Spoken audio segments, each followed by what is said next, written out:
Price the lord. ದೇವರ ಪರಿಶುದ್ಧ ನಾಮಕ್ಕೆ ಸ್ತೋತ್ರ ಉಂಟಾಗಲಿ.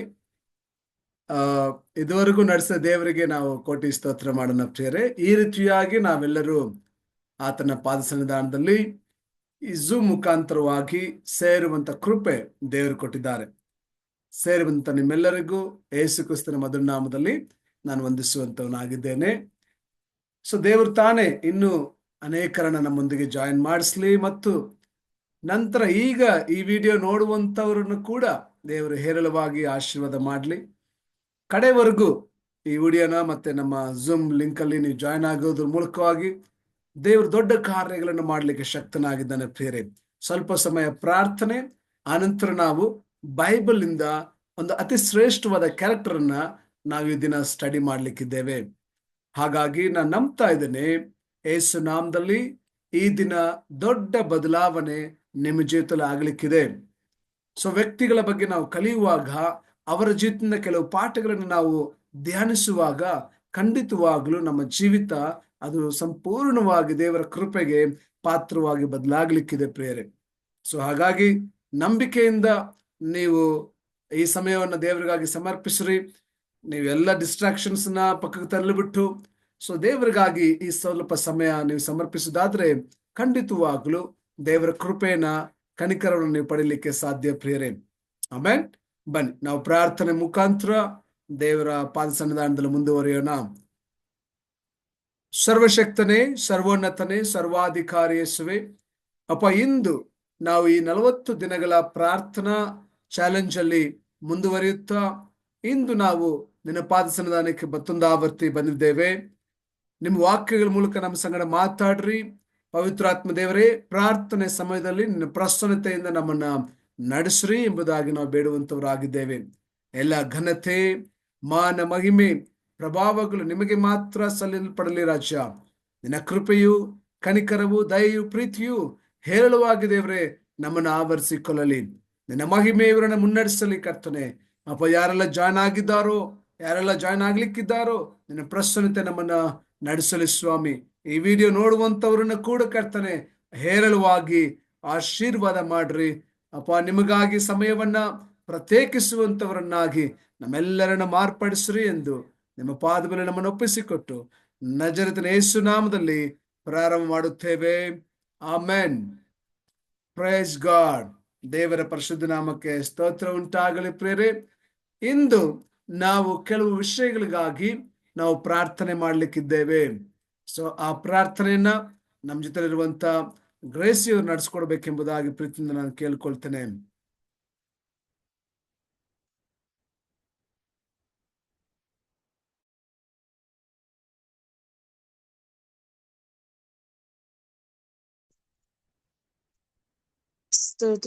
ಸ್ತೋತ್ರ ಸ್ವಾಮಿ.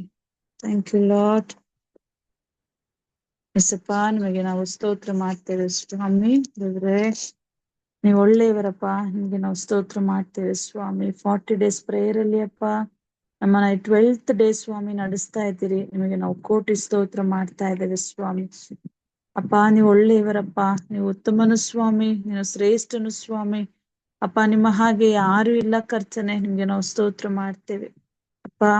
ಕೊಟ್ಟಂತ ಪ್ರಾರ್ಥನಾ ಮನವಿಗಾಗಿ ನಾವು ನಿಮ್ಗೆ ಸ್ತೋತ್ರ ಮಾಡ್ತೇವೆ ಸ್ವಾಮಿ. ಅಪ್ಪ, ಎಡಬಿಡದೆ ಪ್ರಾರ್ಥಿಸಿರಿ, ಬೇಸರಗೊಳ್ಳದೆ ಪ್ರಾರ್ಥಿಸಿರಿ ಎಂಬುದಾಗಿ ಅಪ್ಪ ನೀನ್ ಹೇಳಿದೆಯಲ್ಲ ಕರ್ತನೆ. ನಿಮ್ಗೆ ನಾವು ಸ್ತೋತ್ರ ಮಾಡ್ತೇವೆ. ಈಗ ಅಪ್ಪ, ನಿಮ್ಮ ಮಕ್ಕಳಾಗಿ ನಮ್ಮ ಹೃದಯಗಳನ್ನ ಸಿದ್ಧಪಡಿಸಿಕೊಂಡು ಪ್ರಾರ್ಥನೆಗೆ ಎಂಬುದಾಗಿ ಬಂದಿದ್ದೇವೆ ಸ್ವಾಮಿ. ಅಪ್ಪ, ಕುಟುಂಬವನ್ನ ಕಟ್ಟಿದ ದೇವರು ನೀವಪ್ಪ. ಒಬ್ಬಂಟಿಗರನ್ನ ಸಂಸಾರಿಕರನ್ನಾಗುವಂತೆ ಮಾಡಿದ್ದು ನೀನು ಸ್ವಾಮಿ. ನಿಮ್ಗೆ ನಾವು ಸ್ತೋತ್ರ ಮಾಡ್ತೇವೆ ಅಪ್ಪ. ಕೀರ್ತನೆ 68:4 ವಚನದಲ್ಲಿ ನಾವು ನೋಡೋದಾದ್ರೆ ಅಪ್ಪ, ನಿನ್ನ ಕೃಪೆಯಿಂದಲೇ ನಿನ್ನ ಮಕ್ಕಳನ್ನ ನೀನು ಒಂದು ಮಾಡಿದ್ದು ಸ್ವಾಮಿ. ಅಯ್ಯ, ಈ ದಿನಮಾನಗಳಲ್ಲಿ ಸ್ವಾಮಿ ಅನೇಕ ಕುಟುಂಬಗಳಲ್ಲಿ ಸ್ವಾಮಿ ಸಮಾಧಾನ ಇಲ್ಲ ಅಪ್ಪ, ನೆಮ್ಮದಿ ಇಲ್ಲ ಸ್ವಾಮಿ. ನಿಮ್ಮ ಪ್ರೀತಿ, ನಿಮ್ಮ ಸಂತೋಷ ಇಲ್ಲ ಸ್ವಾಮಿ. ಅಯ್ಯ, ಅನೇಕ ಕುಟುಂಬಗಳಲ್ಲಿ ಸ್ವಾಮಿ ಅಪ್ಪ ಒಡಕು ಉಂಟಾಗಿದೆಯಪ್ಪ. ಅನೇಕ ಜನಗಳು ಸ್ವಾಮಿ ಅಪ್ಪ ಡಿವೋರ್ಸ್ಗೆ ಅಪ್ಪ ಅಪ್ಲೈ ಮಾಡಿದ್ದಾರೆ, ಕಷ್ಟಗಳಲ್ಲಿದ್ದಾರೆ. ಅವರ ಜೀವಿತವೇ ಒಂದು ದೊಡ್ಡ ಸಮಸ್ಯೆ ಆಗಿದೆ ಸ್ವಾಮಿ. ಅಪ್ಪ, ದಯಮಾಡಿ ಕರ್ತನೆ ನಿಮ್ಮ ಕೃಪೆಯನ್ನ ನಾವು ಬೇಡ್ತಾ ಇದ್ದೇವೆ ಸ್ವಾಮಿ. ಅಪ್ಪ ಮಕ್ಕಳ ಭವಿಷ್ಯಕ್ಕಾಗಿಯೂ ದೇವರೇ ನಿಮಗೆ ಭಯಪಟ್ಟು ಗಂಡ ಹೆಂಡತಿಯರು ಸ್ವಾಮಿ ಒಬ್ಬರನ್ನೊಬ್ಬರು ಕ್ಷಮಿಸುತ್ತಾ ಸಹಿಸಿ ಮುಂದೆ ಸಾಗಿ ಹೋಗಲು ಸಹಾಯ ಮಾಡೆಂದು ನಾವು ಬೇಡ್ತೇವೆ ಸ್ವಾಮಿ. ಅಪ್ಪ ಎಲ್ಲ ಕರ್ತನಪ್ಪ ಬಿರುಕಿಗೆ ಕಾರಣವಾಗಿರುವಂತ ದುಷ್ಟನ ಕಾರ್ಯವೆಲ್ಲವನ್ನ ನಾವು ನಾಶಪಡಿಸ್ತಿದ್ದೇವೆ ದೇವರೇ. ನೀವು ಕೂಡಿಸಿದ್ದನ್ನ ಮನುಷ್ಯರು ಅಗಲಿಸಬಾರದೆಂಬುದಾಗಿ ನೀವು ಹೇಳಿದ್ಯಲ್ಲ ಸ್ವಾಮಿ. ಅಪ್ಪ ನಿನ್ನ ಕೃಪೆಯನ್ನ ತೋರಿಸು ದೇವ್ರೆ. ಅಪ್ಪ ಎಲ್ಲ ಕೋಪವು, ಕ್ರೋಧವು, ಮತ್ಸರವು ಸ್ವಾಮಿ, ಅಹಂಭಾವ, ಅಹಂಕಾರ, ಕೆಟ್ಟತನ, ನಾನು ಎಂಬುದು ಎಲ್ಲವೂ ನಾಶವಾಗಲಿ ಸ್ವಾಮಿ. ಅಪ್ಪ ಕುಟುಂಬಗಳಲ್ಲಿ ಒಮ್ಮನಸ್ಸಿರಲಿ. ಕೀರ್ತನೆ 100 ನಿನ್ನ ಮಕ್ಕಳು ಒಂದಾಗಿರುವುದು ಎಷ್ಟೋ ಒಳ್ಳೆಯದು, ಎಷ್ಟೋ ರಮ್ಯವಾದದ್ದು ಎಂಬುದಿಸುವ ದೇವರು ನೀವು ಆಗಿದ್ದೀರಿ ಸ್ವಾಮಿ. ಅಪ್ಪ ನಿಮಗೆ ನಾವು ಸ್ತೋತ್ರ ಮಾಡ್ತಿದ್ದೇವೆ. ಬೆರುಕುಗಳನ್ನ ಉಂಟು ಮಾಡುವಂತ ಎಲ್ಲ ಮನುಷ್ಯನ ಕುತಂತ್ರಗಳು ಬೇರ್ಪಡಿಸಬೇಕೆಂಬುದಾಗಿ ಆಲೋಚನೆ ಮಾಡುವಂತ ಎಲ್ಲ ಕುತಂತ್ರಗಳನ್ನ ನಾವೇಸು ನಾಮದಲ್ಲಿ ನಾಶಪಡಿಸ್ತಾ ಇದ್ದೇವೆ ಸ್ವಾಮಿ. ಅಪ್ಪ ಕನಿಕರಿಸಿರಿ ದೇವರೇ, ಕಾಪಾಡು ಸ್ವಾಮಿ. ಅಪ್ಪ ಗಂಡ ಹೆಂಡತಿಯರು ಬುದ್ಧಿವಂತರಾಗಿ ಅವರ ಕುಟುಂಬದಲ್ಲಿ ಮೊದಲನೇ ಸ್ಥಾನ ಏಸುವಿಗೆ ಕೊಟ್ಟಲಿ ಸ್ವಾಮಿ. ನಮ್ಮ ಕುಟುಂಬಗಳಲ್ಲಿ ಏಸಪ್ಪ ನೀವು ಆಳ್ವಿಕೆ ಮಾಡು ಸ್ವಾಮಿ. ನಿಮ್ಮ ಪ್ರಸನ್ನತೆ ಇರಲಿ ಸ್ವಾಮಿ. ನೀವು ನಮ್ಮೊಂದಿಗೆ ಇರೋದಾದ್ರೆ ನಾವೆಲ್ಲವನ್ನ ಜಯಿಸಲಿಕ್ಕೆ ಸಾಧ್ಯವಪ್ಪ. ಅಪ್ಪ ಕಷ್ಟವೋ, ಸಂಕಟವೋ, ದುಃಖವೋ, ಹಣದ ಕೊರತೆಯೋ ಏನೇ ಬರಲಿ ಎಲ್ಲ ಸಮಸ್ಯೆವನ್ನ ನಿನ್ನ ಮಕ್ಕಳಾದ ನಾವು ಎದುರಿಸಲಿಕ್ಕೆ ನಾವು ಶಕ್ತರಾಗಿದ್ದೇವೆ ಸ್ವಾಮಿ. ಕಾರಣ ನಮ್ಮ ಯೇಸು ನಮ್ಮೊಂದಿಗಿದ್ದಾರೆ ಸ್ವಾಮಿ. ಅಯ್ಯ ಕನಿಕರಿಸು ಅಪ್ಪ. ಯಾರೆಲ್ಲ ಸ್ವಾಮಿ ನಾನು ಬೇರೆ ಆಗಬೇಕೆಂಬುದಾಗಿ ಯೋಚನೆ ಆದ್ರೂ ಮಾಡ್ತಿದ್ದಾರೋ ದಯಮಾಡಿ ಅವರೆಲ್ಲ ಆಲೋಚನೆಗಳನ್ನ ಬದಲಾಯಿಸು ಸ್ವಾಮಿ. ದೇವರೇ ತಿರುಗಿ ಒಂದಾಗಲಿ ಸ್ವಾಮಿ. ನನ್ನ ದೇವರೇ, ನೀವು ಒಡೆದೋದಂಥದ್ದನ್ನ ಕಟ್ಟುವ ದೇವರು ಸ್ವಾಮಿ. ಮನದಾಳದ ಗಾಯಗಳನ್ನ ಕಟ್ಟುವ ದೇವರು. ಯಾವ್ಯಾವ ಕುಟುಂಬಗಳಲ್ಲಿ ಸ್ವಾಮಿ ಈ ದಿನಮಾನಗಳಲ್ಲಿ ಸಮಸ್ಯೆ ಇದೆಯೋ, ಕಣ್ಣೀರಿದೆಯೋ, ಗಂಡ ಹೆಂಡತಿಯ ಮಧ್ಯೆ ಸಮಾಧಾನ ಇಲ್ವೋ ಸ್ವಾಮಿ, ಆ ಕುಟುಂಬಗಳು ಯೇಸುವಿನ ನಾಮದಲ್ಲಿ ದೇವರೇ ತಿರುಗಿ ಕಟ್ಟಲ್ಪಡಲಿ ಎಂದು ನಾವು ಬೇಡ್ತಿದ್ದೇವೆ ಸ್ವಾಮಿ. ಈಗ ಅಪ್ಪ ನಾವು ಶ್ರಮ ಮರಣ ದಿನಗಳನ್ನ ನಾವು ನೋಡ್ತಿದ್ದೇವೆ ಅಲ್ವಾಪ್ಪ. ನಮಗಾಗಿ ನಿನ್ನ ಪ್ರಾಣವನ್ನೇ ಕೊಟ್ಟಿದೆಯಲ್ಲ ಸ್ವಾಮಿ. ಅಪ್ಪ ನಾವು ಒಂದಾಗಿರಬೇಕೆಂಬುದಾಗಿ ನೀನು ಬಯಸಿದ ದೇವರಪ್ಪ. ನಾವು ಸಂತೋಷ ಸಮಾಧಾನವಾಗಿರ್ಬೇಕೆಂಬುದಾಗಿ ಬಯಸಿದ ದೇವರು ಸ್ವಾಮಿ. ಕುಟುಂಬಗಳಲ್ಲಿ ಶಾಂತಿ ಸಮಾಧಾನ ಕೊಟ್ಟು ಕಾಪಾಡ್ರಿ ಅಪ್ಪ. ಅಪ್ಪ ಅನೇಕ ಕುಟುಂಬಗಳಲ್ಲಿ ಸ್ವಾಮಿ ಮದುವೆ ಆಗಿ ಅನೇಕ ವರ್ಷಗಳಾದರೂ ಕೂಡ ಮಕ್ಕಳಿಲ್ಲದೆ ಇರುವ ಸಮಸ್ಯೆವನ್ನ ನಾವು ಅನೇಕ ಕುಟುಂಬಗಳಲ್ಲಿ ನಾವು ಕಾಣ್ತಿದ್ದೇವೆ ಸ್ವಾಮಿ. ದಯಮಾಡಿ ಕರ್ತನೆ ಅಪ್ಪ, ನೀನು ಕನಿಕರಿಸುವ ದೇವರು. ಆ ದಿನ ಸಾರಳನ್ನ ಮುಟ್ಟಿದ ದೇವರು ಸ್ವಾಮಿ. ಅಪ್ಪ ನೀನು ಕನಿಕರಿಸು ಸ್ವಾಮಿ. ಅದ್ಭುತ ಮಾಡು ಸ್ವಾಮಿ. ನಿನ್ನ ಕೃಪೆಯಲ್ಲಿ ಮರೆ ಮಾಡಿಕೋ. ಆ ಹಣ್ಣನನ್ನ ಕನಿಕರಿಸಿದ ದೇವರು ಸ್ವಾಮಿ. ಅಪ್ಪ ನಿನ್ನ ಮಕ್ಕಳ ಮೇಲೆ ನೀನು ಹೇರಳವಾದ ಕೃಪೆನ ತೋರಿಸಿದ ದೇವರು ನೀನಾಗಿದೆ ಸ್ವಾಮಿ. ರಾಹೇಳನನ್ನ ಕನಿಕರಿಸಿದ ದೇವರು ನೀನೇ ಸ್ವಾಮಿ. ಅಯ್ಯ ನಿನ್ನ ಕೃಪೆ ಇರಲಿ ಸ್ವಾಮಿ. ಅದ್ಭುತವಾದ ಕಾರ್ಯಗಳನ್ನ ನಡೆಸಿರಿ ಎಂದು ನಾವು ಬೇಡ್ತಾ ಇದ್ದೇವೆ ಸ್ವಾಮಿ. ಅಪ್ಪ ಎಲ್ಲ ಕರ್ತನೆ ಅನಾರೋಗ್ಯಕ್ಕೆ ಕಾರಣವಾಗಿರುವಂತ ಅಪ್ಪ ಎಲ್ಲ ಪ್ರಾಬ್ಲಮ್ಸ್ ಸ್ವಾಮಿ ಅಪ್ಪ ನಾವು ಯೇಸು ನಾಮದಲ್ಲಿ ನಾಶಪಡಿಸ್ತಾ ಇದ್ದೇವೆ ಅಪ್ಪ. ಅಪ್ಪ ಯಾವ್ಯಾವ್ದು ಸ್ವಾಮಿ ಅಪ್ಪ ಗರ್ಭ ಧರಿಸಲಿಕ್ಕೆ ನಿನ್ನ ಮಕ್ಕಳಿಗೆ ಅಡ್ಡಿಯಾಗಿದ್ದೀಯೋ ಅಪ್ಪ, ವಂಶದ ಶಾಪದ ಕಟ್ಟುಗಳು, ದೇಹದ ಬಲಹೀನತೆಗಳು, ಅಪ್ಪ ಗಂಡ ಹೆಂಡತಿಯಲ್ಲಿ ಇರುವಂತ ಕುಂದು ಕೊರತೆಗಳು, ಇವೆಲ್ಲವನ್ನ ಯೇಸು ನಾಮದಲ್ಲಿ ಸ್ವಾಮಿ ಅಪ್ಪ ನಾವು ಬಲವಾಗಿ ಮಾರ್ಪಡಿಸ್ತಾ ಇದ್ದೇವೆ. ನಿಮ್ಮ ಶಕ್ತಿಯು ಹರಡಲಿ ಸ್ವಾಮಿ. ಗರ್ಭಗಳಲ್ಲಿ ಯೇಸುವೆ ಬಲವು ತುಂಬಿಕೊಳ್ಳಲಿ. ಎಲ್ಲ PCOD ಪ್ರಾಬ್ಲಮ್ಸ್ ಎಲ್ಲವೂ ನಾರ್ಮಲ್ ಆಗಲಿ. ಎಲ್ಲ ಥೈರಾಯ್ಡ್ ಪ್ರಾಬ್ಲಮ್ಸ್ ನಾರ್ಮಲ್ ಆಗಲಿ. ಯೇಸಪ್ಪ ಉನ್ನತವಾದ ಕನಿಕರವನ್ನ ತೋರಿಸು ಅಪ್ಪ. ಅನುದಿನ ಸ್ವಾಮಿ ನಿನ್ನ ಮಕ್ಕಳು ಪ್ರಾರ್ಥನೆ ಮಾಡಿಕೊಂಡು ಕಣ್ಣೀರನ್ನ ಇರುತ್ತಾ ದೇವರೇ ಈ ತಿಂಗಳು ನನಗೆ ಒಳ್ಳೆ ರಿಸಲ್ಟ್ ಅನ್ನು ಕೊಡ್ತೀಯ ಸ್ವಾಮಿ, ಈ ತಿಂಗಳು ನನಗೆ ಪಾಸಿಟಿವ್ ಬರುತ್ತೆ ಎಂಬುದಾಗಿ ಅನೇಕ ಮಕ್ಕಳುಗಳು ಸ್ವಾಮಿ ಎದುರು ನೋಡ್ತಿದ್ದಾರೆ. ಕಣ್ಣೀರನ್ನ ಒರೆಸಿದ ಹಾಗೆ ಈ ದಿನ ಎಲ್ಲ ಮಕ್ಕಳ ಕಣ್ಣೀರನ್ನ ಒರೆಸು ದೇವ್ರೆ. ಅಪ್ಪ ಕುಟುಂಬಗಳಲ್ಲಿ ಒಂದು ನಂಬಿಕೆಯನ್ನ ಹುಟ್ಟಿಸು ದೇವ್ರೆ. ಎಲ್ಲ ಅಸಮಾಧಾನ ನೀಗಿ ಹೋಗಲಿ ಸ್ವಾಮಿ. ನನ್ನ ಯೇಸು ನನ್ನೊಂದಿಗಿದ್ದಾರೆ, ನನ್ನ ಯೇಸು ನನ್ನನ್ನ ಬಲಪಡಿಸ್ತಾರೆ ಎಂಬುದಾಗಿ ನಿನ್ನ ಮಕ್ಕಳು ನಂಬಿಗಸ್ತರಾಗಿ ದೇವ್ರೆ ಅಪ್ಪ ನಿನ್ನ ಎದುರು ನೋಡಲು ಸಹಾಯ ಮಾಡೆಂದು ನಾವು ಬೇಡ್ತೇವೆ ಸ್ವಾಮಿ. ಅಯ್ಯ ಉನ್ನತವಾದ ಕಾರ್ಯಗಳನ್ನ ಮಾಡು ಸ್ವಾಮಿ. ಈ ದಿನಮಾನಗಳಲ್ಲಿ ಅಪ್ಪ ನಿನ್ನ ಮೇಲೆ ನಂಬಿಕೆ ಇಡುವುದಕ್ಕಿಂತ ಹೆಚ್ಚಾಗಿ ದೇವ್ರೆ ಹಾಸ್ಪಿಟ್ಲ್ಗಳ ಮೇಲೆ ಅಪ್ಪ IVF ಎಂಬುದಾಗಿ ಅಪ್ಪ ಫಾಸ್ಟ್ ಒಂದು ಕೆಲಸಗಳಿಗೆ ಹೋಗ್ತಿದ್ದಾರೆ ಸ್ವಾಮಿ. ಇಲ್ಲ ಅಪ್ಪ, ನಿನ್ನ ಮಕ್ಕಳಾದ ನಾವು ಕಾಯ್ತೇವೆ ಸ್ವಾಮಿ. ನೀವು ಅದ್ಭುತ ಮಾಡುವವರೆಗೂ ನಾವು ಕಾಯ್ತೇವೆ. ತಡವಾದರೂ ನನ್ನ ದೇವರೇ ನೀನು ಒಳ್ಳೆದನ್ನೇ ಮಾಡುವ ದೇವರು ಸ್ವಾಮಿ. ತಡವಾದಾಗಲೂ ನನ್ನ ಕರ್ತನು ತಕ್ಕ ಸಮಯದಲ್ಲಿ ಒದಗಿಸುವ ದೇವರು ಸ್ವಾಮಿ. ನಿಮ್ಮನ್ನೇ ನಾವು ನಂಬಿದ್ದೇವೆ ಅಪ್ಪ. ಉನ್ನತವಾದ ಕಾರ್ಯ ಮಾಡ್ರಿ, ಕುಟುಂಬಗಳಲ್ಲಿ ನಂಬಿಕೆಯನ್ನ ಹುಟ್ಟಿಸುವ ದೇವರೇ, ನಿಮ್ಗೆ ನಾವು ಸ್ತೋತ್ರ ಮಾಡ್ತೇವೆ. ಗಂಡ ಹೆಂಡತಿಯರು ಸ್ವಾಮಿ ಅಪ್ಪ ಮೊನಕಾಳೂರಿ ದಿನ ನಿನ್ನಿಂದ ಪ್ರಾರ್ಥಿಸಿ ಅಪ್ಪ ಮಕ್ಕಳೆಂಬ ವರವನ್ನ ಪಡೆದುಕೊಳ್ಳಲಿ ಎಂದು ನಾವು ಬೇಡ್ತಾ ಇದ್ದೇವೆ ಸ್ವಾಮಿ. ಅಪ್ಪ ನೀನು ವೈದ್ಯರ ರಿಪೋರ್ಟ್ಸ್ಗಳನ್ನೆಲ್ಲ ನೀನು ಬದಲಾಯಿಸುವ ದೇವರಪ್ಪ. ಅಪ್ಪ ಮುಟ್ಟು ನಿಂತು ಹೋದಂತ ಸಾರಳಮ್ಮ ಅವರಿಗೆ ನೀನು ಗರ್ಭವನ್ನ ಕೊಟ್ಟ ದೇವರು ಸ್ವಾಮಿ. 90 ವರ್ಷದಲ್ಲಿ ಅವರು ಮಗುವನ್ನ ಹೆತ್ತರಲ್ಲ ಸ್ವಾಮಿ, ಇಸಾಕನನ್ನ. ಅದೇ ದೇವರು ನೀವಿಂದಿಗೂ ಜೀವ ಸಹಿತವಾಗಿದ್ದೀರಿ. ನಿಮ್ಮಿಂದ ಎಲ್ಲವೂ ಸಾಧ್ಯ ಎಂಬುದಾಗಿ ನಾವು ನಂಬುತ್ತಾ ಇದ್ದೇವೆ ಸ್ವಾಮಿ.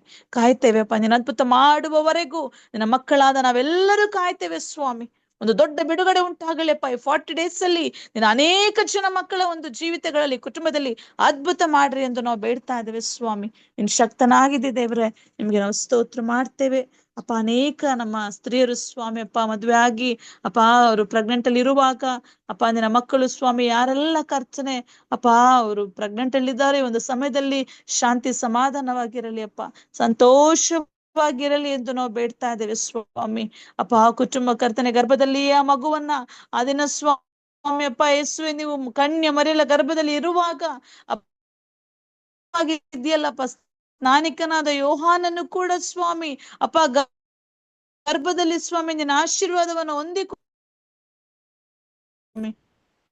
ಉನ್ನತವಾದ ಕಾರ್ಯಗಳನ್ನ ಮಾಡೆಂದು ನಾವು ಬೇಡ್ತೇವೆ. ಆಶೀರ್ವಾದ ಮಾಡಪ್ಪ. ಅನೇಕ ಹೆಂಗಸರುಗಳು ಹಾಸ್ಪಿಟ್ಲ್ಗಳಲ್ಲಿ ಲೇಬರ್ ವಾರ್ಡ್ ಅಲ್ಲಿ ಅಡ್ಮಿಟ್ ಆಗಿದ್ದಾರೆ ಸ್ವಾಮಿ. ಪ್ರತಿಯೊಬ್ಬರಿಗೂ ಸ್ವಾಮಿ ಅಪ್ಪ ನೀನು ಕನಿಕ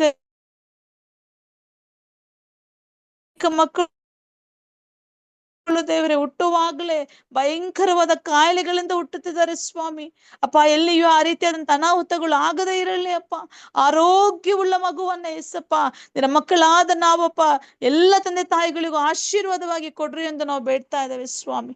ಅಪ್ಪ ಎಲ್ಲ ಭಯಂಕರವಾದಂತ ಕಾಯಿಲೆಗಳಿಂದ ಹುಟ್ಟುವಂತ ಮಕ್ಕಳನ್ನ ಎಸಪ್ಪ ನೀನು ಕನಿಕರಿಸು ದೇವರೇ, ನೀನು ಕಾಪಾಡು ಸ್ವಾಮಿ. ಎಲ್ಲ ಭಯಂಕರವಾದ ಶಾಪದ ಕಟ್ಟುಗಳಿಂದ ನಿನ್ನ ಮಕ್ಕಳನ್ನ ತಪ್ಪಿಸು ದೇವರೇ. ಎಲ್ಲ ಶಾಪಗಳು ಸ್ವಾಮಿ, ಎಲ್ಲ ಕುಟುಂಬದ ವಂಶದ ಶಾಪಗಳನ್ನ ನೀಗಿಸಿ ಎಂದು ನಾವು ಬೇಡ್ತಾ ಇದ್ದೇವೆ ಸ್ವಾಮಿ. ಒಂದು ಆರೋಗ್ಯವುಳ್ಳಂತ ಮಗು ಎಸಪ್ಪ, ನಿನ್ನ ದಯೆಯನ್ನು ಹೊಂದುವಂತ ಮಗು, ನಿನ್ನ ಕೃಪೆಗೆ ಪಾತ್ರವಾಗುವಂತ ಮಗು ಒಂದೊಂದು ಕುಟುಂಬದಲ್ಲಿಯೂ ಜನಿಸಲಿ ಎಂದು ನಾವು ಬೇಡ್ತಾ ಇದ್ದೇವೆ. ಅನೇಕ ಒಂದು ಕರ್ತನೆ ಅಪ್ಪ ಲೇಡೀಸ್ ಅನ್ನ ನಾವು ನೋಡುವಾಗ ಅಪ್ಪ ಅನೇಕ ಜನಗಳು ಮರಣ ಹೊಂದುತ್ತಾ ಇದ್ದಾರೆ ಸ್ವಾಮಿ. ಡೆಲಿವರಿ ಸಮಯದಲ್ಲಿ ಅವರಿಗೆ ಸರಿಯಾದ ಟ್ರೀಟ್ಮೆಂಟ್ಗಳು ಸಿಗದಿರಾ ದೇವರೇ, ಎಲ್ಲಿಯೂ ಕೂಡ ಈ ರೀತಿಯಾದಂತ ಪ್ರಾಬ್ಲಮ್ಸ್ ಆಗ್ಬಾರ್ದಪ್ಪ. ಚಿಕ್ಕ ಚಿಕ್ಕ ಹಳ್ಳಿಗೂ ಕೂಡ ದೇವರೇ ಒಂದು ಉತ್ತಮವಾದ ಹಾಸ್ಪಿಟಲ್ ಅನ್ನ, ಎಲ್ಲ ಫೆಸಿಲಿಟೀಸ್ ಅನ್ನ ಒದಗಿಸಿರಿ ಎಂದು ನಾವು ಬೇಡ್ತಾ ಇದ್ದೇವೆ ಸ್ವಾಮಿ. ಅಯ್ಯ ನಿನ್ನ ಕೃಪೆ ಇರಲಿ ಅಪ್ಪ. ಅಪ್ಪ ಮಕ್ಕಳ ಜೊತೆಗಾರನಾಗಿದ್ದು ಧೈರ್ಯವನ್ನು ಕೊಟ್ಟು ಕಾಪಾಡು ಎಂದು ನಾವು ಬೇಡ್ತೇವೆ. ನಿರ್ಮಾಣಗಳನ್ನ ನೋಡುವಾಗ ಸ್ವಾಮಿ ಅಪ್ಪ ಹೆಣ್ಣು ಮಕ್ಕಳು ಹುಟ್ಟೋದೇ ಒಂದು ದೊಡ್ಡ ಶಾಪ ಎಂಬುದಾಗಿ ಅಂದ್ಕೊಂಡ್ಬಿಟ್ಟಿದ್ದಾರಪ್ಪ. ಅಂತ ಎಲ್ಲ ಜನಗಳ ಮೂಢ ನಂಬಿಕೆಯು ನಾಶವಾಗಲಿ ದೇವರೇ. ಗಂಡೋ ಹೆಣ್ಣೋ ನನ್ನ ದೇವರು ಕೊಡುವಂಥದ್ದು ಅಪ್ಪ ನನ್ನ ಕುಟುಂಬಕ್ಕೆ ಆಶೀರ್ವಾದ ಎಂಬುದಾಗಿ ಅಪ್ಪ ಸಂತೋಷವಾಗಿ ಸ್ವೀಕಾರ ಮಾಡಿಕೊಳ್ಳಲಿ ಸ್ವಾಮಿ. ಹುಟ್ಟುವಂತ ಮಗುವನ್ನ ಸ್ವಾಮಿ ನಿಮಗಾಗಿ ಪ್ರತಿಷ್ಠಿಸಿ ದೇವರೇ ಅಪ್ಪ ಅವರು ಒಳ್ಳೆಯ ಮಾರ್ಗದಲ್ಲಿ ಸ್ವಾಮಿ ಬೆಳೆಸಲಿ ಎಂದು ನಾವು ಬೇಡ್ತಾ ಇದ್ದೇವೆ ಸ್ವಾಮಿ. ಅಯ್ಯ ನಿನ್ನ ಕೃಪೆ ಇರಲಿ ಅಪ್ಪ. ಅನೇಕ ಮಕ್ಕಳು ಸ್ವಾಮಿ ಹುಟ್ಟುವಾಗ ಅಪ್ಪ ಜಾಂಡಿಸ್ ಓವರ್ ಆಗಿ ಅನೇಕರು ಸ್ವಾಮಿ ಅಪ್ಪ ತೀರಿ ಹೋಗ್ತಿದ್ದಾರೆ. ಅಂತೆಲ್ಲ ಮಕ್ಕಳನ್ನ ಸ್ವಾಮಿ ನಿನ್ನ ಕೃಪೆಯಲ್ಲಿ ಮರೆ ಮಾಡಿಕೊಪ್ಪ, ಎಲ್ಲವೂ ನಾರ್ಮಲ್ ಆಗ್ಲಿ ಸ್ವಾಮಿ. ಅಪ್ಪ ಎಲ್ಲ ಪುಟ್ಟ ಮಕ್ಕಳು ಸ್ವಾಮಿ ಯಾರು ಕೂಡ ಅಪ್ಪ ಪ್ರೀಮೆಚೂರ್ ಬೇಬೀಸ್ ಆಗಿ ಹುಟ್ಟಬಾರದು ಸ್ವಾಮಿ. ದಿನ ತುಂಬಿದ ಒಂದು ಮಕ್ಕಳಾಗಿ ಹುಟ್ಟುವ ಹಾಗೆ ನೀನು ಸಹಾಯ ಮಾಡೆಂದು ನಾವು ಬೇಡ್ತಾ ಇದ್ದೇವೆ ಸ್ವಾಮಿ. ಅಪ್ಪ ನಮಗೆ ಪರಿಚಯ ಇರುವಂತ ಗಂಗೂಬಾಯಿ ಸಿಸ್ಟರ್ನ ನಾವು ಆಶೀರ್ವಾದ ಮಾಡ್ತಿದ್ದೇವೆ. ಅವರ ಕುಟುಂಬ ಯೇಸು ನಾಮದಲ್ಲಿ ತಿರುಗಿ ಕಟ್ಟಲ್ಪಡಲಿ ಎಂದು ನಾವು ಬೇಡ್ತಿದ್ದೇವೆ. ಅವರು ಕೂಡ ಪ್ರೆಗ್ನೆಂಟ್ ಇಂದ ಇದ್ದಾರೆ ಸ್ವಾಮಿ, ಸಹಾಯಕನಾಗಿ ನಡೆಸ್ರಿ ಎಂದು ನಾವು ಬೇಡ್ತೇವೆ. ಸಮಾಧಾನ ಇಲ್ಲ ಸ್ವಾಮಿ, ಅಂತ ಎಲ್ಲ ಸ್ಥಳಗಳಲ್ಲಿಯೂ ನಿನ್ನ ಮಕ್ಕಳಿಗೆ ಸಮಾಧಾನ ಸಿಗಲಿ ಎಂದು ನಾವು ಬೇಡ್ತಾ ಇದ್ದೇವೆ ಸ್ವಾಮಿ. ಆಶೀರ್ವಾದ ಮಾಡುವ ದೇವರೇ ನಿಮ್ಗೆ ನಾವು ಸ್ತೋತ್ರ ಮಾಡ್ತಿದ್ದೇವೆ. ಮಗುವನ್ನ ಕೊಡುವಂತದೇ ನೀನ್ ದೊಡ್ಡ ಆಶೀರ್ವಾದ ಸ್ವಾಮಿ. ಪುತ್ರ ಸಂತಾನವು ಯೆಹೋವನಿಂದ ಬರುವಂತ ಅದು ದೊಡ್ಡ ಬಹುಮಾನವಾಗಿದೆಪ್ಪ. ನೀವು ಕೊಡುವಂತ ಸ್ವಾಸ್ಥ್ಯ ದೇವರೇ ಮಕ್ಕಳು. ಆ ಮಕ್ಕಳನ್ನ ಉತ್ತಮ ಮಾರ್ಗದಲ್ಲಿ ನಾವು ಬೆಳೆಸಲಿಕ್ಕೆ ತಂದೆ ತಾಯಿಗಳಾದ ನಮಗೆ ಸ್ವಾಮಿ ನಿನ್ನ ದೈವಿಕ ಜ್ಞಾನವನ್ನು ಕೊಟ್ಟು ನಮ್ಮನ್ನ ನಡೆಸಿರಿ ಸ್ವಾಮಿ. ನಾವೆಂದಿಗೂ ನಮ್ಮ ಮಕ್ಕಳನ್ನ ನೀನು ಶಾಪ ಎಂಬುದಾಗಿ ಹೇಳಬಾರ್ದಪ್ಪ, ನೀನು ಯಾಕಾದ್ರೂ ಹುಟ್ಟಿದ್ಯು ಎಂಬುದಾಗಿ ನಾವು ಹೇಳಬಾರ್ದಪ್ಪ. ನಮ್ಮ ಮಕ್ಕಳನ್ನ ಯಾವಾಗಲೂ ಸ್ವಾಮಿ ನಾವು ಬಾಯಿ ತುಂಬಾ ಹರಿಸುವಂತ ತಂದೆ ತಾಯಿಗಳು ನಾವು ಆಗಬೇಕು ಸ್ವಾಮಿ. ಅಪ್ಪ, ಎಷ್ಟೋ ಜನ ಕುಟುಂಬಗಳಲ್ಲಿ ಮಕ್ಕಳೇ ಇಲ್ವಲ್ಲಪ್ಪ. ಎಷ್ಟೋ ಜನ ಮಕ್ಕಳು ಸ್ವಾಮಿ ಕಷ್ಟದಲ್ಲಿದ್ದಾರಲ್ಲಪ್ಪ. ನಿನ್ನ ಮಕ್ಕಳಾದ ನಮಗಾದರೂ ಮಕ್ಕಳ ಭಾಗ್ಯವನ್ನು ಅನುಗ್ರಹಿಸಿದೆಯಲ್ಲ ಸ್ವಾಮಿ. ಆ ಒಂದು ಕೃತಜ್ಞತೆಯೊಡನೆ ದೇವರೇ ನಾವು ಭಯಭಕ್ತಿ ಉಳ್ಳವರಾಗಿ ನಮ್ಮ ಮಕ್ಕಳುಗಳನ್ನ ನಾವು ಆಶೀರ್ವಾದ ಮಾಡುವಂತ ತಂದೆ ತಾಯಿಗಳಾಗಿ ನಾವು ಸಾಗಿ ಹೋಗಲು ಸಹಾಯ ಮಾಡೆಂದು ನಾವು ಬೇಡ್ತೇವೆ ಸ್ವಾಮಿ. ಅದ್ಭುತವಾದ ಕಾರ್ಯಗಳನ್ನು ನಡೆಸಿ ಎಂದು ನಾವು ಬೇಡ್ತೇವೆ ಸ್ವಾಮಿ. ಅಪ್ಪ, ಎಲ್ಲರಿಗೂ ನಾರ್ಮಲ್ ಸೇಫ್ ಡೆಲಿವರಿ ಆಗಲಿ ಸ್ವಾಮಿ. ಕುಟುಂಬಗಳು ತಿರುಗಿ ಕಟ್ಟಲ್ಪಡಲಿ ಸ್ವಾಮಿ. ಎಲ್ಲ ದುಷ್ಟನ ಆಲೋಚನೆಗಳು ನಿರರ್ಥಕವಾಗಲಿ ಎಂದು ನಾವು ಬೇಡ್ತಾ ಇದ್ದೇವೆ ಸ್ವಾಮಿ. ನೀವು ಹಾಗೆ ಅದ್ಭುತ ಮಾಡುವ ದೇವರಾದ ಕಾರಣ ನಿಮ್ಗೆ ನಾವು ಕೋಟಿ ಸ್ತೋತ್ರ ಮಾಡ್ತೇವೆ ಅಪ್ಪ.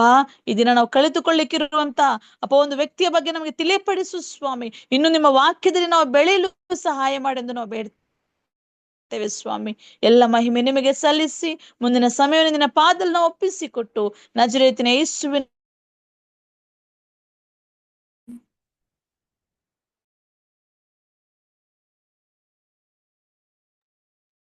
Praise God. ದೇವರ ಪರಿಶುದ್ಧ ನಾಮಕ್ಕೆ ಸ್ತೋತ್ರ ಉಂಟಾಗಲಿ.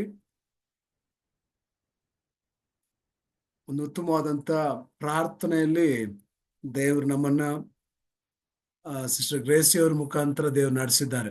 ಆಮೇನ್. Price God.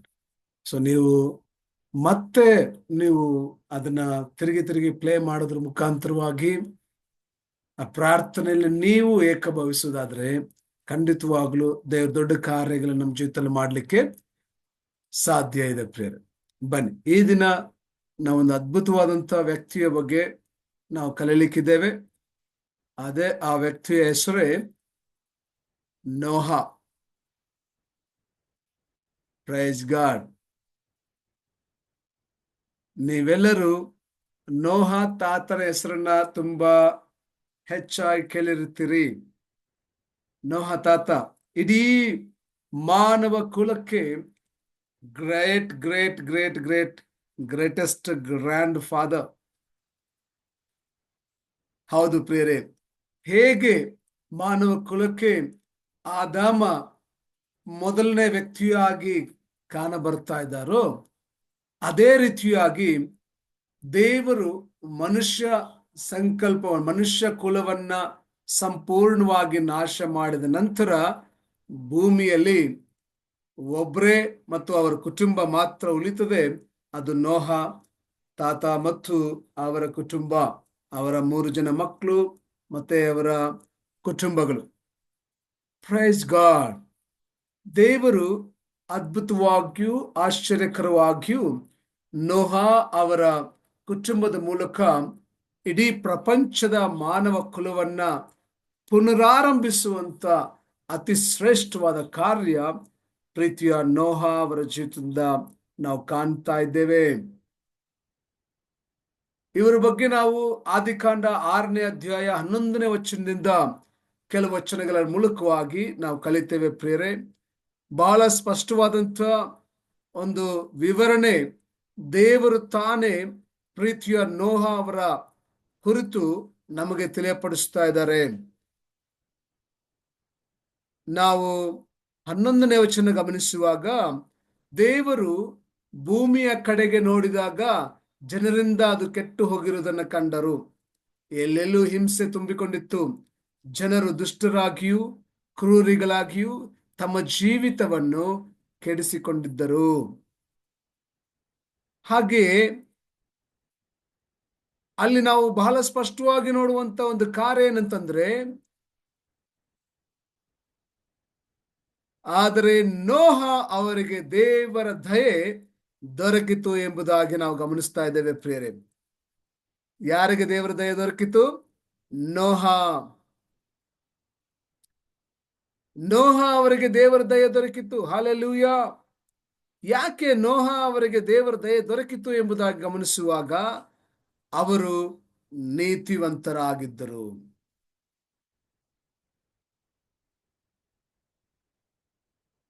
ನೋಹ ಅವರು ಸತ್ಯವಂತನು, ಎಲ್ಲಾ ಜನರಲ್ಲಿ ನೀತಿವಂತನೂ ಆಗಿದ್ದನು. ಅವನು ದೇವರೊಂದಿಗೆ ಅನ್ಯೋನ್ಯವಾಗಿ ನಡೆದುಕೊಂಡಿದ್ದನು. Wow, praise God. ನೋಹ ಅವರ ಜೀವಿತದಿಂದ ನಾವು ಬಹಳ ಪ್ರಾಮುಖ್ಯವಾಗಿ ಕಲಿತಕ್ಕಂಥ ಒಂದು ವಿಷಯಗಳೇ ಆತನು ಸತ್ಯವಂತನು, ನೀತಿವಂತನು ಮತ್ತು ದೇವರೊಂದಿಗೆ ಅನ್ಯೋನ್ಯವಾಗಿ ನಡೆದುಕೊಳ್ಳುವಂತ ವ್ಯಕ್ತಿ.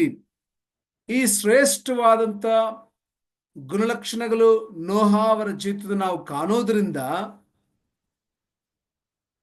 ಅವರ ಜೀವಿತ ದೇವರಿಗೆ ಮೆಚ್ಚುಗೆಯಾಗಿ ಕಾಣುವುದನ್ನ ನಾವು ಗಮನಿಸ್ತಾ ಇದ್ದೇವೆ ಪ್ರಿಯರೇ.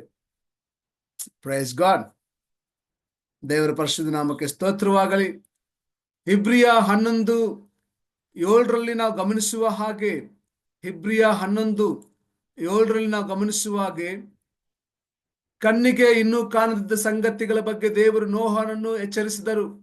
ನೋಹನು ದೇವರಲ್ಲಿ ನಂಬಿಕೆ ಇಟ್ಟಿದ್ದನು ಮತ್ತು ಭಕ್ತಿಯುಳ್ಳವನಾಗಿದ್ದನು.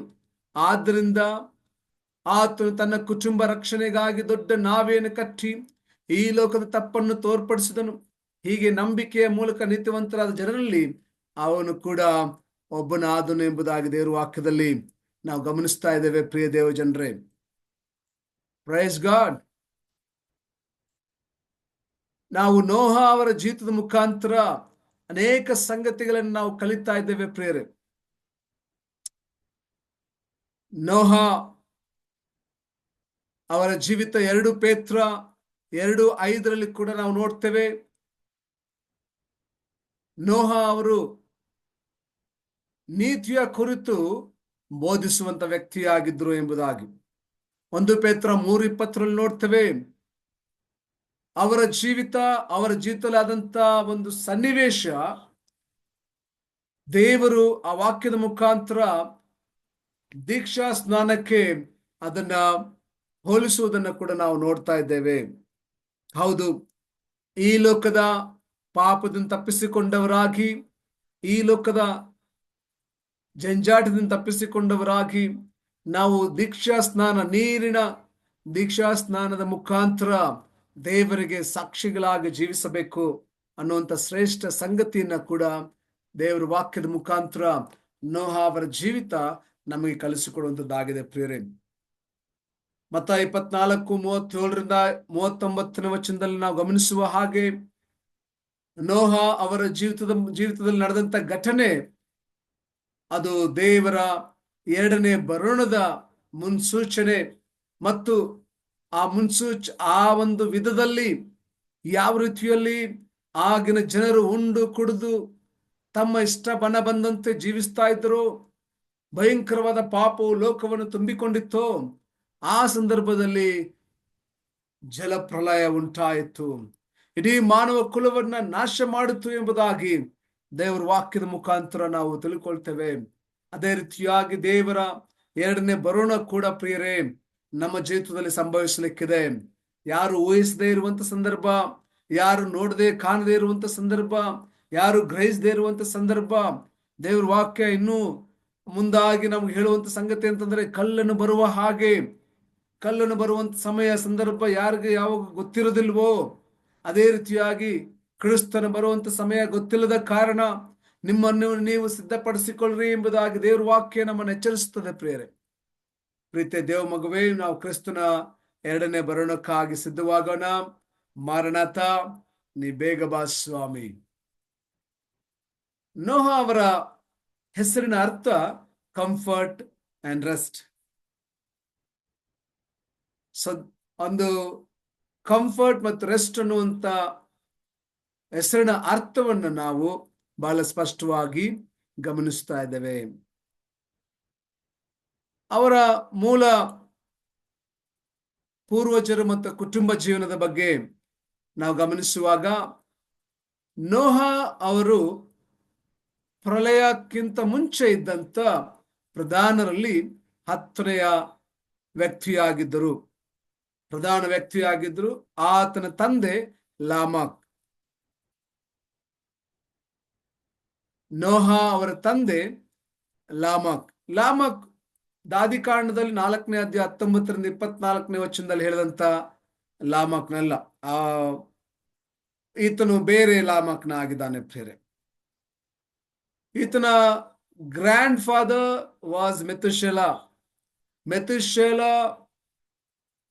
who lived longer than anyone in recorded history. 969 ವರ್ಷ ಬದುಕಿದಂತ ಅತಿ ಹೆಚ್ಚು ಪ್ರಪಂಚದಲ್ಲಿ ಅತಿ ಹೆಚ್ಚು ಕಾಲ ಬದುಕಿದಂತ ವ್ಯಕ್ತಿಯಾಗಿದ್ರು ಮೆತುಶೆಲ. ಆತನ ಮೊಮ್ಮಗನೇ ನೋಹ ಅವರಾಗಿದ್ರು ಪ್ರಿಯರೇ. ಇವರ ಗ್ರೇಟ್ ಗ್ರ್ಯಾಂಡ್ ಫಾದರ್ ನೋಡ್ಬೇಕಾದ್ರೆ ಅದು ಹನೋಕನಾಗಿದ್ದನು. Enoch was a righteous man. So ಅದಕ್ಕಾಗಿ ದೇವ್ರು ಏನ್ ಮಾಡ್ತಾರೆ, ಆತನನ್ನ ಸಾವನ್ನು ಕಾಣದ ಹಾಗೆ ತೆಗೆದುಕೊಂಡಂತ ಸಂಗತಿ ಕೂಡ, ಸಂದರ್ಭವನ್ನು ಕೂಡ ನಾವು ದೇವರಲ್ಲಿ ವಾಕ್ಯದಲ್ಲಿ ಗಮನಿಸಬಹುದು. ಇದೇ ರೀತಿಯಾಗಿ ದೇವರು ಸಾವನ್ನು ತೋರಿಸದೆ ಕರ್ಕೊಂಡಂತ ವ್ಯಕ್ತಿ ಎಲೈಜಾ ಕೂಡ ಆಗಿದ್ದಾನೆ. ಎಲಿಯನು ಕೂಡ ಒಬ್ಬನಾಗಿದ್ದಾನೆ. ಹಿಬ್ರಿ 11:5 ವಚನದಲ್ಲಿ ನಾವು ನೋಡುವಾಗ ನೋಹ ಅವರು 1046 ವರ್ಷಗಳ ಆದ ಮೇಲೆ ಆದಾಮನ ಮೊದಲನೆಯ ಮಗನು ಹುಟ್ಟಿದಂತ ಸಂದರ್ಭವನ್ನು ಹೋಲಿಸಿಕೊಂಡೋದಾದ್ರೆ 1046 ವರ್ಷಗಳಾದ ಮೇಲೆ ಹುಟ್ಟಿದಂತ ವ್ಯಕ್ತಿ ಆಗಿದ್ದಾನೆ. ಆದಾಮ ಕೂಡ 800 ವರ್ಷ ಅವರು ಬದುಕಿದ್ರು. Noah was actually born only 200 years after Adam died. ಆದಾಮ ಅವರು ಸತ್ತ 200 ವರ್ಷಗಳಾದ ಮೇಲೆ ನೋಹ ಅವರು ಜನಿಸುವುದನ್ನು ಗಮನಿಸ್ತಾ ಇದ್ದೇವೆ. ಈ ಒಂದು ಸಂದರ್ಭದಲ್ಲಿ ಗಮನಿಸುವಾಗ ಸರಿಸುಮಾರು 8 ಜನರೇಷನ್ಸ್ ಆದಾಮದಿಂದ ನೋಹನವರೆಗೆ ಇದ್ದಂತ 8 ಜನರೇಷನ್ಸ್ ಆ ಸಂದರ್ಭದಲ್ಲಿ ಜೀವ ಸಂಖ್ಯೆಯಲ್ಲಿ ಇದ್ದಿರಬಹುದು. In Noah's own family, he had 3 sons. 3 ಮಕ್ಕಳಿರುವುದನ್ನು ಗಮನಿಸ್ತಾ ಇದ್ದೇವೆ. Each of which had married by the time of ark was built and launched. ನೋಹ ಅವರು ತಮ್ಮ ನಾವೆಯನ್ನು ಕಟ್ಟುವಾಗ ತನ್ನ ಮಕ್ಕಳು ಮದುವೆ ಆದರು ಎಂಬುದಾಗಿ ದೇವರ ವಾಕ್ಯದ ಮೂಲಕ ನಾವು ಅರ್ಥ ಮಾಡಿಕೊಳ್ಳಬಹುದು. When and where he lived, ಎಲ್ಲಿ ಮತ್ತು ಯಾವಾಗ ಜೀವನ ಮಾಡಿದ್ರು ಅಂತ ನಾವು ಗಮನಿಸುವಾಗ ಈ flood era, pre flood era, ಈ ಪ್ರಳಯಕ್ಕಿಂತ ಮುಂಚೆ ಇದ್ದಂತ ಸಂದರ್ಭದಲ್ಲಿ ನೋಹ ಅವರು ಜೀವನ ಮಾಡಿದ್ರು. ಆದಿಕಾಂಡ 6ನೇ ಅಧ್ಯಾಯ 1-8ನೇ ವಚನದಿಂದ ನಾವು ಗಮನಿಸುವಂತ ಸಂಗತಿ ಏನಂತಂದ್ರೆ, ಭಯಂಕರವಾದಂತ ಪಾಪ ಈ ಲೋಕವನ್ನ ತುಂಬಿಕೊಂಡಿತ್ತು.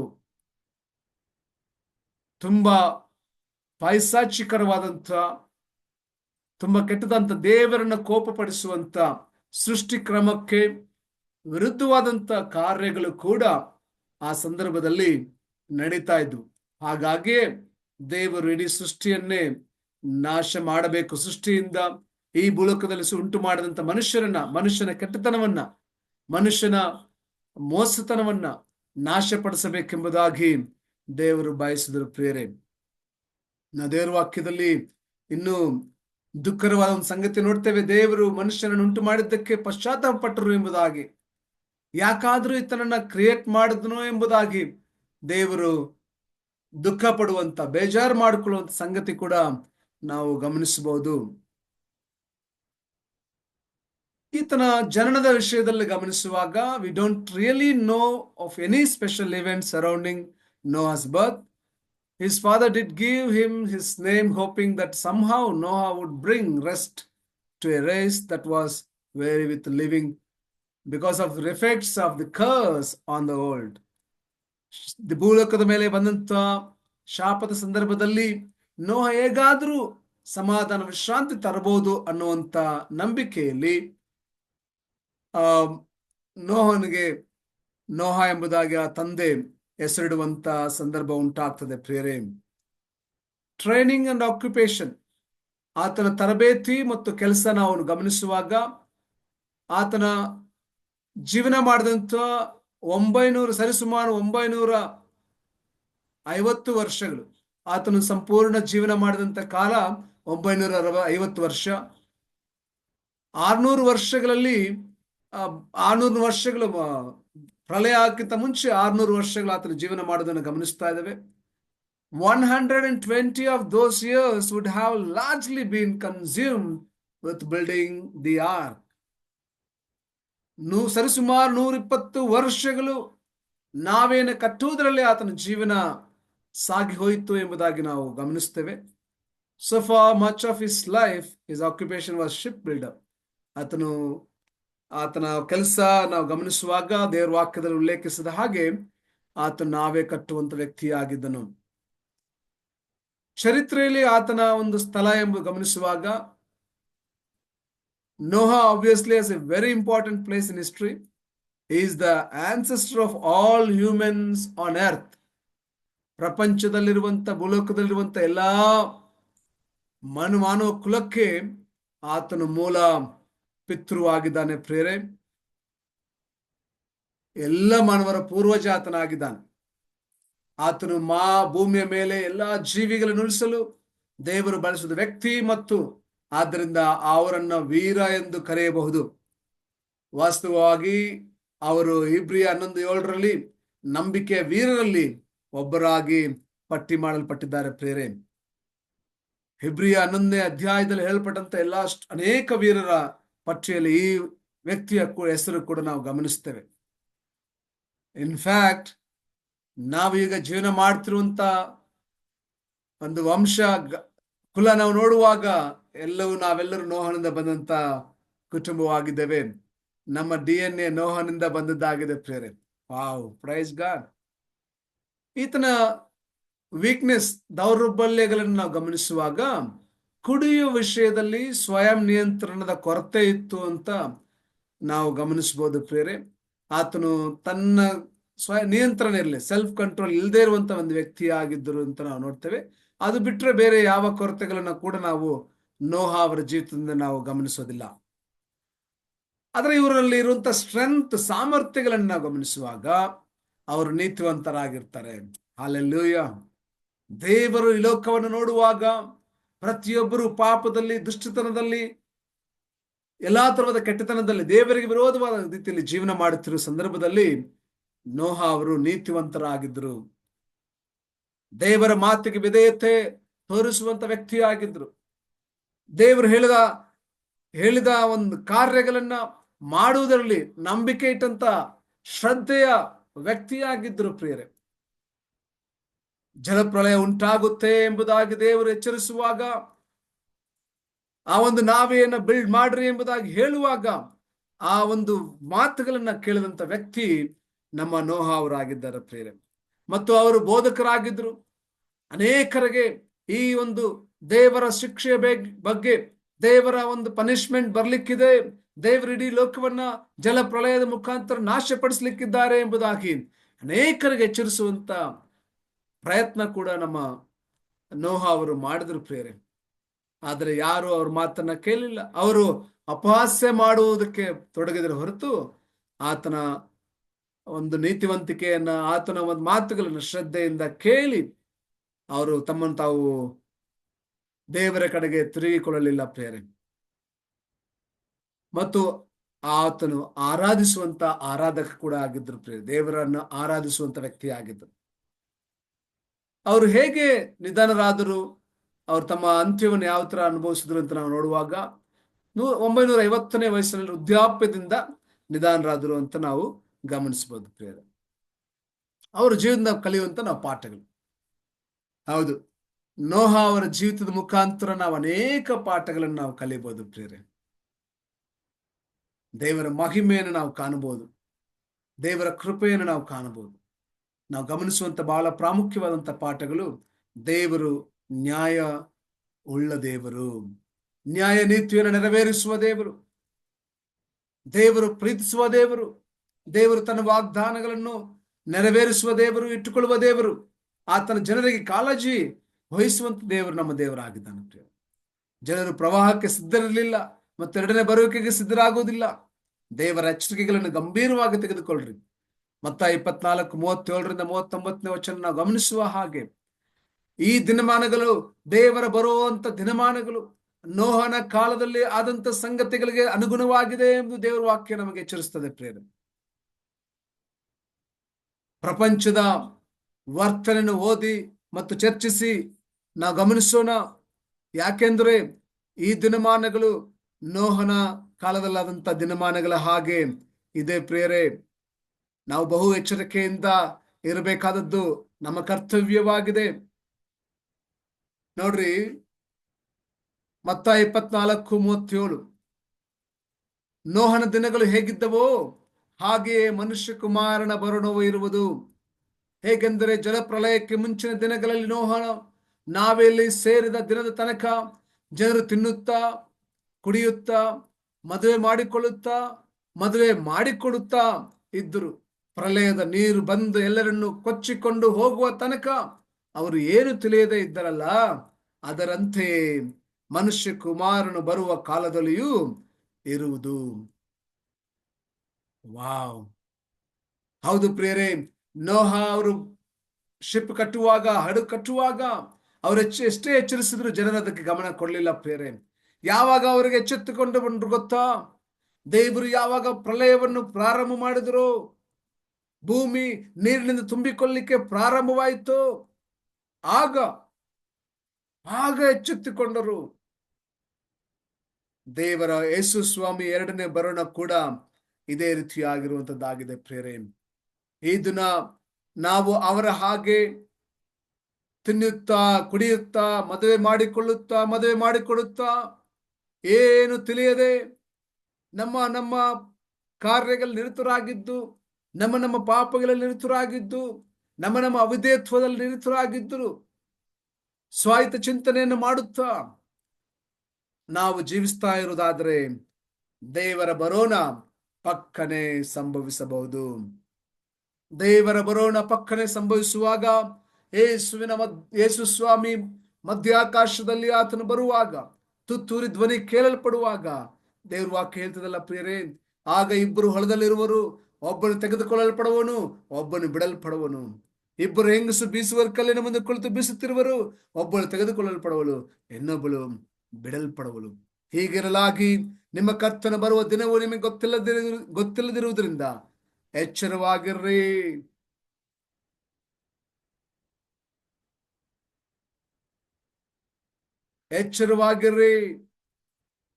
ಕ್ರಿಸ್ತನ ಬರೋಣಕ್ಕಾಗಿ ಎಚ್ಚರವಾಗಿರ್ರಿ. ಕಳ್ಳನು ಬರುವಾಗ ಬಳಿಗೆ ಮನೆಯ ಯಜಮಾನನಿಗೆ ತಿಳಿದಿದ್ದರೆ ಅವನು ತನ್ನ ಮನೆಗೆ ಕನ್ನ ಹಾಕಿ ಕೊಡಿಸದೆ ಕಾಯುತ್ತಾ ಇದ್ದಾನೆಂದು ತಿಳಿದುಕೊಳ್ಳಿರಿ. ಆದ ಕಾರಣ ನೀವು ಸಹ ಸಿದ್ಧವಾಗಿರ್ರಿ. ನೀವು ನೆನೆಸಿದ ಗಳಿಗೆಯಲ್ಲಿ ಮನುಷ್ಯ ಕುಮಾರನು ಬರುತ್ತಾನೆ. ಆಮೆನ್. ಎಚ್ಚರವಾಗಿರೋಣ ಪ್ರಿಯರೇ. ಕ್ರಿಸ್ತನ ಬರೋಣಕ್ಕಾಗಿ ನಾವು ಎಚ್ಚರವಾಗಿರೋಣ. ಒಬ್ಬನೇ ನಂಬಿಗಸ್ತ ವ್ಯಕ್ತಿ ಇದ್ದರೂ ದೇವರು ನೋಡಿಕೊಳ್ತಾರೆ ಪ್ರಿಯರೇ. ಇಡೀ ಪ್ರಪಂಚವನ್ನು ದೇವರು ನಾಶ ಮಾಡಿಬಿಡಬೇಕೆಂಬುದಾಗಿ ಬಯಸುವಾಗ ದೇವರಿಗೆ ನೋಹ ಅವರ ಕುಟುಂಬ ರಕ್ಷಿಸಬೇಕೆಂಬುದಾಗಿ ದೇವರಿಗೆ ಪ್ರೀತಿ ಬಂತು ಪ್ರಿಯರೇ. ಯಾಕಂದ್ರೆ ನೋಹನ್ ನಂಬಿಗಸ್ತನಾಗಿದ್ದನು, ನೀತಿವಂತನಾಗಿದ್ದನು, ದೇವರೊಂದಿಗೆ ಅನ್ಯೋನ್ಯವಾಗಿ ನಡೆದುಕೊಳ್ಳುವಂತ ವ್ಯಕ್ತಿ ಆಗಿದ್ದನು. ಇವತ್ತು ಪ್ರಿಯರೇ, ದೇವರು ಇಡೀ ಪ್ರಪಂಚವನ್ನು ನಾಶ ಮಾಡಬೇಕೆಂಬುದಾಗಿ ಬಯಸಿದ್ರು, ನೀನೊಂದು ವೇಳೆ ದೇವರೊಂದಿಗೆ ನಂಬಿಗಸ್ತನಾಗಿ, ನೀತಿವಂತನಾಗಿ, ದೇವರೊಂದಿಗೆ ಅನ್ಯೋನ್ಯವಾಗಿ ನಡೆದುಕೊಳ್ಳುವಂತ ವ್ಯಕ್ತಿ ನೀನಾಗಿರುವುದಾದರೆ ದೇವರು ನಿನ್ನನ್ನು, ನಿನ್ನ ಕುಟುಂಬವನ್ನು ರಕ್ಷಿಸುವ ದೇವರಾಗಿದ್ದಾರೆ. ದೊಡ್ಡ ಒತ್ತಡ, ಅಪಾಸದಿಂದ ಬೇಡ. ಎಂದಾಗಲೂ ನಾವು ದೇವರಿಗೆ ವಿಧೇಯರಾಗಿ ದೃಢವಾಗಿ ನಿಲ್ಲಬೇಕು. ಯಾವುದೇ ಪರಿಸ್ಥಿತಿ ಇರಬಹುದು ಪ್ರೇರೆ, ದೇವರಿಗೆ ನಾವು ದೃಢವಾಗಿ ನಿಲ್ಲುವಂತ ವ್ಯಕ್ತಿಗಳಾಗಬೇಕು. We should stand firm in obedience to God even when there is great pressure mocking not to. ಅನೇಕ ವಿರೋಧಗಳು ಬಂದ್ರು, ಅನೇಕ ಅಪಹಾಸ್ಯಗಳು ಎದುರಾಗಿ ಬಂದ್ರು, ನೋಹ ಅವರು ನಂಬಿಕೆಯಿಂದ ದೇವರ ಮಾತಿಗೆ ವಿಧೇಯರಾಗಿ ದೇವರನ್ನ ಹಿಡಿದುಕೊಂಡ್ರು ಪ್ರೇರೆ. ನೋಹ ಅವರ ಜೀವಿತದ ಹಾಗೆ ಇವತ್ತು ನಾನು ನೀನು ದೇವರಿಗೆ ವಿಧೇಯತ್ವದಿಂದ ನಾವು ಆತನನ್ನು ಹಿಡಿದುಕೊಳ್ಳುವುದಾದ್ರೆ, ಎಷ್ಟೇ ಪ್ರೆಷರ್ ಇರಲಿ, ಎಷ್ಟೇ ಅಪಹಾಸ್ಯ ಇರಲಿ, ಎಷ್ಟೇ ವಿರೋಧದ ಕಾರ್ಯಗಳು ನಡೆಯಲಿ, ನಾವು ದೇವರನ್ನ ಗಟ್ಟಿಯಾಗಿ ಹಿಡಿದುಕೊಳ್ಳುವುದಾದರೆ ದೇವರು ಖಂಡಿತವಾಗಲೂ ನಮ್ಮನ್ನು, ನಮ್ಮ ಕುಟುಂಬವನ್ನು ನೋಹ ಅವರ ಜೀವಿತದ ಹಾಗೆ ರಕ್ಷಿಸಲಿಕ್ಕೆ ಸಾಧ್ಯ. ಮತ್ತು ನಾವು ಕೂಡ ಅನೇಕ ಜನರಿಗೆ ಆಶೀರ್ವಾದಕರವಾಗಿ ಮಾರ್ಪಡಲಿಕ್ಕೆ ಸಾಧ್ಯ ಪ್ರೇರೆ. ಯಾವ ರೀತಿ ಮಾನವ ಕುಲವು ತಿರುಗಿ ನೋಹ ಅವರ DNA ಇಂದ ಪ್ರಾರಂಭವಾಯಿತೋ ಅದೇ ರೀತಿಯಾಗಿ ಆಶೀರ್ವಾದ, ಕೃಪೆ, ಮಹಿಮೆ, ಅಭಿಷೇಕ ಇವತ್ತು ನಿನ್ನಿಂದ ನನ್ನಿಂದ ಪ್ರಾರಂಭವಾಗಲಿಕ್ಕೆ ಸಾಧ್ಯ. ಅದನ್ನ ನಾವು ಮಾಡಬೇಕಾದಷ್ಟೇ ದೇವರಿಗೆ ವಿಧೇಯತೆಯಿಂದ ನಂಬಿಗಸ್ತರಾಗಿ ನೀತಿವಂತರಾಗಿ ದೇವರೊಂದಿಗೆ ಅನ್ಯೂನ್ಯವಾಗಿ ನಡೆದುಕೊಳ್ಳುವಂತ ವ್ಯಕ್ತಿಗಳು ನಾವಾಗಬೇಕು ಪ್ರೇರೆ. ಆ ಖಂಡಿತವಾಗ್ಲೂ ದೇವರ ಕೃಪೆಯನ್ನು ನಾವು ಅನುಭವಿಸಬಹುದು. ಆಮೆನ್. Praise god. ದೇವರು ದೊಡ್ಡ ಕಾರ್ಯಗಳನ್ನ ಇಂದು ನಮಗೆ ತಿಳಿಯಪಡಿಸಿದ್ದಾನೆ ಪ್ರೇರೆ. ಖಂಡಿತವಾಗ್ಲೂ ನಾನು ನಂಬ್ತಾ ಇದ್ದೇನೆ, ಇದು ನಿಮ್ಮ ಜೀವಿತದಲ್ಲಿ ಆಶೀರ್ವಾದಕರವಾಗಿ ಮಾರ್ಪಡುತ್ತೆ. ನೀವು ಈ ವಾಕ್ಯಗಳನ್ನು ಅನುಸರಿಸಿ ನಡೆಯುವಾಗ ದೊಡ್ಡ ಕಾರ್ಯಗಳನ್ನು ನೀವು ಅನುಭವಿಸ್ತೀರಾ. Amen. Praise God. God bless you. Thank you for joining. ಈ ವಿಡಿಯೋ ನೋಡ್ತಿರುವಂತ ನಿಮಗೂ ತುಂಬಾ ಥ್ಯಾಂಕ್ಸ್. ಇದು ಬೇರೆಯವರೊಂದಿಗೂ ಕೂಡ ಶೇರ್ ಮಾಡ್ರಿ. ಪ್ರಾರ್ಥನೆ ಮಾಡೋಣ. ಸರ್ವಶಕ್ತನೇ, ಸರ್ವೋನ್ನತನೇ, ಸರ್ವಾಧಿಕಾರಿ ಯೇಸುವೆ, ನೋಹ ಅವರ ಜೀವಿತದ ಮುಖಾಂತರ ನಮಗೆ ಎಚ್ಚರಿಸಿದ್ದಕ್ಕಾಗಿ ಸ್ತೋತ್ರ. ನಾವು ಕೂಡ ಕರ್ತನೆ ನೋಹ ತಾತ ಅವರ ಹಾಗೆ ನಂಬಿಗಸ್ತರಾಗಿಯೂ ನೀತಿವಂತರಾಗಿಯೂ ನಿಮ್ಮೊಂದಿಗೆ ಅನ್ಯೋನ್ಯವಾಗಿ ನಡೆದುಕೊಳ್ಳುವಂತ ವ್ಯಕ್ತಿಗಳಾಗಿ ನಮ್ಮನ್ನು ಮಾರ್ಪಡಿಸ್ರಿ ಅಪ್ಪ. ಅನೇಕ ಶೋಧನೆಗಳು, ಅನೇಕ ಪ್ರೆಷರ್ಸ್, ಅನೇಕ ಅಪಹಾಸ್ಯಗಳು ನಮಗೆ ಬಂದೊದಗಿದಾಗಲೂ ನಾವು ನಂಬಿಗಸ್ತರಾಗಿ ನಿಮ್ಮ ವಾಕ್ಯವನ್ನು ಹಿಡಿದು ಅಪ್ಪ ನೀವು ಬರುವಂತ ಎರಡನೇ ಬರೋಣಕ್ಕಾಗಿ ನಾವು ಸಿದ್ಧರಾಗಲು, ನಿಮ್ಮನ್ನೆದುರುಗೊಳ್ಳಲು ಸಿದ್ಧತೆಯಿಂದ ದೇವರೇ ಅಪ್ಪ, ಅಸಿದ್ಧವಾಗಿರಲ್ಪಟ್ಟಂತ ಕನ್ನಿಕೆಯರ ಹಾಗೆ ಅಪ್ಪ ನಿಮ್ಮನ್ನು ಎದುರುಗೊಳ್ಳಲು ನಮಗೆ ಸಹಾಯ ಮಾಡ್ರಿ. ನಮ್ಮ ಆತ್ಮವೆಂಬ, ನಂಬಿಕೆ ಎಂಬ, ನಿರೀಕ್ಷೆ ಎಂಬ, ರಕ್ಷಣೆ ಎಂಬ ದೀಪ ಯಾವಾಗಲೂ ಉರಿಯುತ್ತಿರಲಿ ಎಂಬುದಾಗಿ ನಾವು ಬೇಡುವಂತವರಾಗಿದ್ದೇವೆ. ನಿಮ್ಮ ಕೃಪೆಗಾಗಿ, ಕನಿಕರಕ್ಕಾಗಿ ನಮ್ಮನ್ನು ಆಶೀರ್ವಾದ ಮುನ್ನಡೆಸ್ರಿ, ಕಾಪಾಡ್ರಿ ದೇವರೇ. ನೋಡುತ್ತಿರುವಂತ ಪ್ರತಿಯೊಬ್ಬರು ಸ್ವಾಮಿ ನಿಮ್ಮಿಂದ ಕೃಪೆ ಆಶೀರ್ವಾದ ಹೊಂದಿಕೊಳ್ಳಲಿ ಅಪ್ಪ. ಮುಂದಕ್ಕೆ ನಡೆಸುವ ದೇವರೇ ಸ್ತೋತ್ರ ಮಾಡಿ ನಜರೇತಿನ ಯೇಸು ನಾಮದಲ್ಲಿ ಆಶೀರ್ವಾದದೊಂದಿಗೆ ಪ್ರಾರ್ಥಿಸುತ್ತೇವೆ. ಆಮೆನ್. ಕರ್ತನಾದ ಯೇಸು ಕ್ರಿಸ್ತನ ಕೃಪೆ, ತಂದೆಯ ದೇವರ ಪ್ರೀತಿ, ಪವಿತ್ರಾತ್ಮನ ಸಹವಾಸ, ಐಕ್ಯತೆ ಇಂದು ಎಂದೆಂದು ನಮ್ಮೆಲ್ಲರನ್ನು ನೆಲೆಯಾಗಿದ್ದು ಮುನ್ನಡೆಸಿ ಕಾಪಾಡಲಿ. Amen. Amen. God bless you. ದೇವರು ನಿಮ್ಮನ್ನು ಆಶೀರ್ವಾದ ಮಾಡಲಿ.